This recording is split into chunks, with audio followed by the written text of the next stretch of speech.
কবি নজরুল ইসলামের একটা কথা ছিল কিংবা একটা লেখা এরকম ছিল, আমি জানি চিরজীবন আমাকে কাটতে হবে, কারণ আমি যে তোমাকে চেয়েছি। আসলেই আমি যে তাকে চেয়েছি এই জন্য আমাকে সারা জীবন কাটতে হবে, কারণ আমি তাকে কোনোদিন পাবো না, আর পাইনি বলেই আমার কান্না করতে হয়।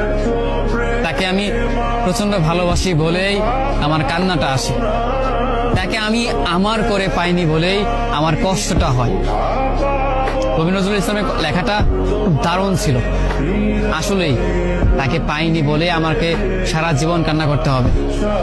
যদি সে আমার এই ভালোবাসাটা বুঝতো, আমার এই অসীম ভালোবাসাটা বুঝে আমাকে একটু বলতো যে আমি অন্যদের মতো কখনোই তোমাকে ছেড়ে যাব না, তাহলে বিশ্বাস করুন পৃথিবীতে হয়তো আমার চাইতে সুখী মানুষ আর কেউ হতে পারতো না।